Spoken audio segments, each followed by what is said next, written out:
Are you putting people to the test too harshly? I'm Pastor Adam. This is Old Testament Thursday. So glad you decided to tune in and check out and see what we've got going on today. I asked you this question because maybe we're testing people too harshly and seeing if they're a follower or seeing if they are of the right denomination or if they're saved, unsaved, whatever. And I want to go to Deuteronomy chapter 6, verse 16, that says, "Do not put the Lord your God to the test like you've done at Mesa." And I'm going to take a little bit of a different turn here because Jesus quotes this when the devil tries to get him to do something and that puts God to the test, right? And he says, no, you don't put God to the test. Instead, you have faith in God. One of the things that I've observed in my scripture reading has been, and we're going to take a little dip into the New Testament, is how often the Pharisees, the Sadducees, the teachers of the law tested Jesus, the Son of God, on the words that he wrote, right?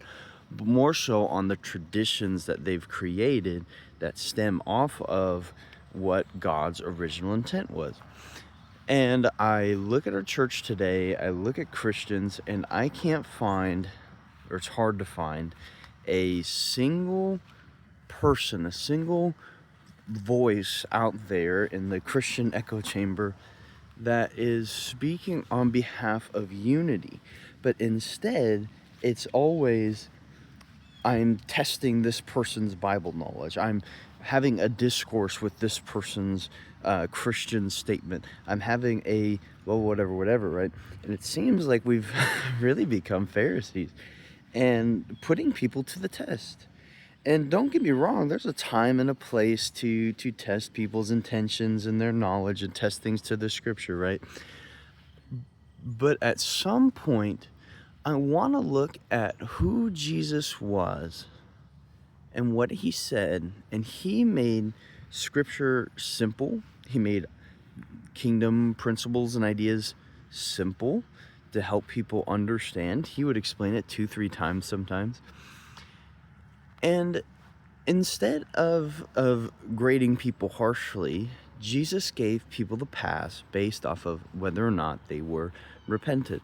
And I think we need to do the same.